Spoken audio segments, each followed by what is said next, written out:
శిలాదుడు అనేటువంటి మహర్షి ఘోరమైన తపస్సు చేస్తే మహాశివుడు ఆయన చుట్టూ పుట్ట రూపంలో పెరిగి ఇక్కడ దర్శనం ఇవ్వడం జరిగింది.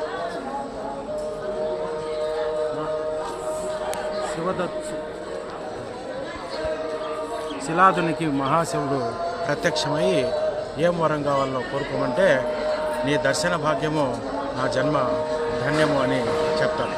అసలు విషయము సంతానం గురించి మర్చిపోతే మహాశివుడు వాళ్ళకి ఆ పుట్టలో వెలిసినటువంటి పుట్టలో నుంచి నందుడు బాలునిగా జన్మించడం జరుగుతుంది. ఆ నందుడే మహానందిగా పేరుగాంచినటువంటి శివక్షేత్రం. ఇక్కడ మహాశివుడు నందుని కోరిక కోరితే నాకు నీ వాహనంగా ఉండేటువంటి అవకాశాన్ని కల్పించమని చెప్తే ఆయన వాహనంగా ఇక్కడ ఆయన దర్శనం వస్తూ ఉన్నారు. ఈ పుట్ట కూడా గోమాత స్పర్శ వల్ల శివలింగంగా ఏర్పడినటువంటి చాలా పురాతనమైనటువంటి క్షేత్రము. స్కంద పురాణంలో కూడా దీని గురించి చెప్పడం జరిగింది.